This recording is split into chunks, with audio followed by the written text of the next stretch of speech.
A woman walked over. She sat down one chair away from me. She leaned in and said, "Don't get up. You are my fiancé for the next hour. Just 1 hour." I looked at her. Her hands were clamped together. Her knuckles were white against her skin. She twisted a cheap silver ring on her right hand. It had a scratch across the metal. I looked at the double doors at the end of the hall. The glass was smudged. I looked back at her. I nodded. I shifted my weight in the plastic chair. I moved closer. "Let me back up. My name is Marcus. I am 35. I am a contractor. I build things. I fix things. I spend my days looking at 2x4S that warp, nails that bend, concrete that cracks. I was wearing steel toe boots. The leather was cracked over the toes. Dry drywall dust covered the thick brown laces. My jeans had a patch of dried primer on the left knee. I held a styrofoam cup in my hands. It was an Apex blend coffee from the machine downstairs. It cost exactly $1.25. It was lukewarm. The rim had a dent where I bit it. I know about failure. I know about things breaking. I know what a person looks like when the foundation gives way. I put the styrofoam cup down on the low laminate table. I played the part. The sliding doors hissed open. A woman walked in. She was older. Her back was straight. Her heels clicked heavy and sharp on the linoleum floor. Click! Click! She wore a click. She wore a clean black wool coat, not a speck of lint on it. A heavy gold watch caught the harsh ceiling light. She stopped in front of us. She looked at Elena. That was the woman beside me. Elena. The mother looked at me. Her eyes dropped. She looked at the dried primer on my jeans. She looked at the white drywall dust on my brown laces. She did not blink. "Elena," the mother said. The word was flat, like a stone hitting dirt. "Mother," Elena said. She did not let go of the silver ring. "The front desk says the doctor is delayed," the mother said. "Who is this?" "This is Marcus," Elena said. Her breath hitched. "Just once. My fiancé." The mother's mouth made a thin line. She looked at the styrofoam cup on the table. She looked back at me. "Fiancé," the mother said. "You did not mention a fiancé. You mentioned nothing. For 6 months. And now this. We are very happy," I said. My voice is deep. I kept it quiet. The mother adjusted her gold watch. "He looks like he digs ditches. He builds houses," Elena said. "Not his own, I imagine," the mother said. The mother turned on her heavy heels. She walked to the nurse's station to demand a timeline. Elena let out a long breath. She opened her handbag. The bag was fake leather. The black paint was peeling off the clasp. The metal zipper was missing 3 teeth. It hung open. She pulled out a folded piece of paper. It was thick paper. Official. "He left me," Elena said. She did not look at me. She stared at the paper. My husband. 8 months ago, he packed a single duffel bag, left his house keys on the kitchen counter. I did not speak. I waited. She opened the paper. It was a hospital bill. The red ink at the bottom was smudged. The total was exactly $6421050. He took the savings, she said. Left the debt. The illness was his. The bills are mine. My mother. She stopped. She looked at the peeling paint on her bag. My mother only respects success, bank accounts, clean coats.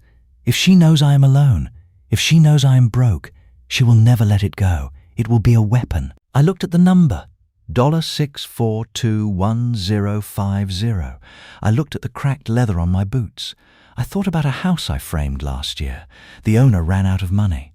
The bank took the timber, left it out in the rain. Good wood, rotting in the mud. No one to cover it with a tarp. "Put the paper away," I said. She folded it. She shoved it past the broken zipper. The mother came back.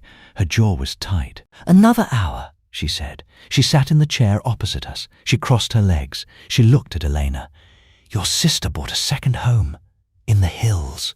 Hardwood floors. You are sitting in a public hospital at midnight, with a man who has dirt on his shoes." Elena shrank back against the plastic chair, her shoulders rounded.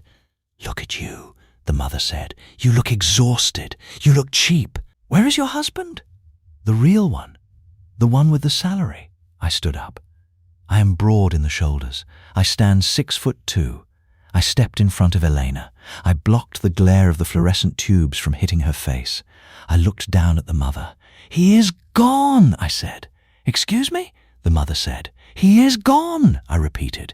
The words were blunt, heavy. "He left a $6421050 medical bill on the counter. He took the money. He ran." The mother stopped. Her eyes widened. The gold watch slipped down her wrist. "Elena has spent 8 months working," I said. "She pays the rent. She pays the debt. She carries it. She does not ask for help. She lied to me," the mother said. Her voice was thinner now. "She protected herself," I said. "From you. You look at her and see dust. I look at her and see steel." I sat back down. I put my arm along the back of Elena's plastic chair. I looked down. 2 drops of water hit the top of Elena's handbag. They hit the peeling black paint. Then 2 more. She was crying. No sound. Just water hitting fake leather. The mother did not say another word. The hospital clock ticked. It was an old clock. The red second hand swept in a slow, jagged circle. Midnight passed. 1 in the morning. 2. The mother read a magazine. The pages were glossy. Elena and I sat. We did not pretend anymore. We just sat. A janitor pushed a yellow mop bucket down the hall. The right wheel squeaked. Squeak! Drag! Squeak! Drag! The smell of bleach and pine hit the air. At 3 in the morning, my stomach grumbled. I stood up. I walked to the vending machine. The glass was smudged with fingerprints. The machine hummed loudly. I pulled 3 quarters from my pocket. I pushed them into the slot. Metal clinked against metal. I bought a pack of salted peanuts. The blue foil was faded. I walked back. I ripped the foil open. I held it out to Elena. She reached in. She took 3 peanuts. She ate them slowly. "Thank you," she whispered. "For the peanuts?" I asked. "For the wall," she said. I knew what she meant. You build a wall to keep the wind out, to keep the structure standing. I build walls every day. This was the first one that mattered in a long time. At 6 in the morning, the doctor came out. He held a manila folder. He spoke to the mother. The results were fine. Nothing broken. Nothing fatal. Just time and rest. The mother stood up. She smoothed the front of her clean wool coat. She did not look at Elena. She did not look at my boots. She walked out the sliding doors. Through the glass, I saw a Blacktown car pull up. The driver opened the door. The mother got in. The car drove away. Sunlight hit the asphalt in the parking lot. The yellow lines were freshly painted. Elena stood up. She picked up her bag with the broken zipper. "I can pay you," she said. "I have $1400 in my wallet. I don't want your money," I said. "What do you want?" she asked. I looked at her. The grey sweater, the frayed cuff, the cheap silver ring. "I want breakfast," I said. "Real coffee, not Apex blend, eggs, toast." She looked at me for a long time. The tension in her shoulders dropped. The tight line of her jaw loosened. "Okay," she said. We walked to the sliding doors. They opened. The morning air was cold. It smelled like exhaust and damp earth. We walked out together, side by side.